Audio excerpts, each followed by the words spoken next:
Hey, welcome back. This is part 2 of our general relationship video. Go watch number 1.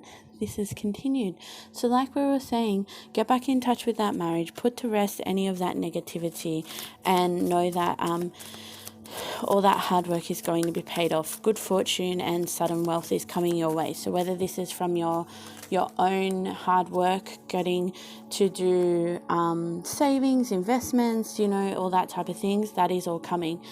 They're saying how you're really feeling imprisoned, that these restrictions, these negative blocks surrounding your relationship has really got you feeling imprisoned. And they just are really saying that once you start taking on the advice from Spirit, you really start feeling the lifts. So make sure the people that are around you are there for your greatest good, that they're not just there to kind of benefit themselves, because they're saying there is a little bit of an energy of deception around you, that someone is wearing a false mask and that they're really only they're only benefiting for themselves. So whether this is friendships, family, someone doesn't have your truest intentions, and that could also be poisoning your connection in your relationship. So definitely work on healing your family issues. You've got that coming up. Your love life benefits as you forgive. So forgive your families, forgive your brothers and sisters, forgive all of those from your past, and retreat. Fall back in love with each other. Start enjoying life again, because it's definitely feeling very much like some trials and testings have really pushed this relationship. So let your friends help you as well. Surround yourself, like we said, make sure you're surrounding yourself with the people that want the best for you and your partner, that want to see you happy, not for people that just want to use you and your partner, or that want to just benefit from having you there in their lives for company or whatever it is. And give your relationship a chance. Start getting back in touch, start going back onto dates, work on your partnership, start being compassionate with each other, start doing little things, flowers, making each other your lunches, putting in little love notes, make those really simple, straightforward gestures, whatever your love language is to each other.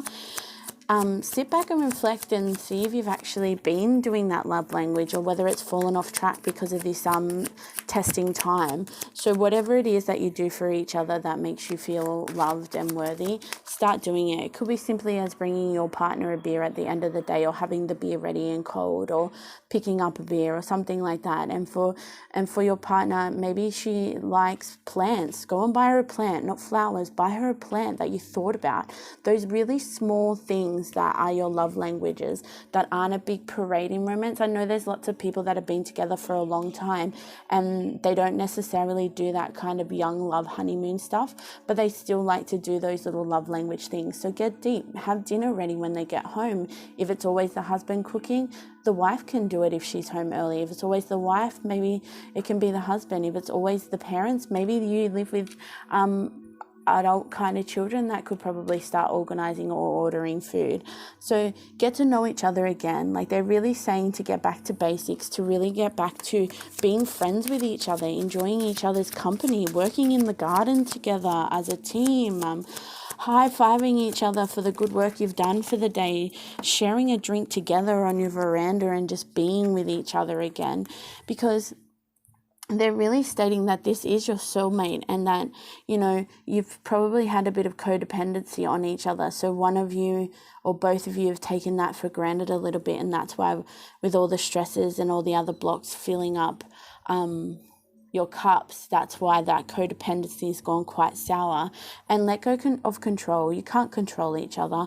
Whether you've been together for 100 years or 5 minutes, control is no use. There's no use in trying to control each other. At the end of the day, we are our own people. And when we choose to come together into a partnership, it's our choice. So keep yourselves, keep your mind open. Start thinking out of the box when it comes back to reconnecting. Your soulmate might not be the person you ever thought that you would end up with, or maybe you're complete opposites, or maybe there's been change in your relationship and you're wondering, what's going on. But keep your mind open, because we all change as people over the years, and that's not a risk, but it's something that we take on when we meet. If we meet each other very, very young in life, we're obviously going to go through stages as we change, as we go through our 20s, 30s, 40s, 50s. There's always a leveling up in everybody's personal life. And then you come together in a relationship, and not only do you level up a relationship, but you also level up in your own selves. So make sure you're honest with each other, open that communication, have those heart-to-heart conversations, and start being real and raw, because that connection's really made you feel disconnect, like you're not hearing each other, you're not seeing each other, and it sounds like it's really both ways. So there's definitely a lot to really work on in your relationship in regards to forgiveness, moving forward, to reconnecting, and making effort. Definitely, like I said, making effort. Whatever your love languages are, start reflecting on how long it's been since you really started offering your love language, receiving their love language. Really start thinking about it and saying, am I actually honoring this relationship, or is that why with all the normal blocks that go on in our everyday lives, on top of that, have we fallen off our little love foundation a bit? And it's going to be okay as long as you put in this little bit of work. Go easy on yourselves. The community and society as a whole has had many different challenges and blocks going on. So for people who are together and have been together for a long time, this is another level up, another thing that your relationship has gone through, a test and trial. And for anyone who's young and starting, this is like your kind of taste into what it's like to be in a relationship for the long haul. And just try and get back to basics. Start your appreciation, start loving your own self, looking after your own self, to then level up, to then move forward, to then love your partner, appreciate your partner, be kind and compassionate and forgiving towards each other. And yeah, just start really reflecting on those really small everyday things that you can change to really start reconnecting. Love and light to all my lovers out there. I wish you all the best, and things are going to be okay. Just start small and start building and reconnecting. Love and light.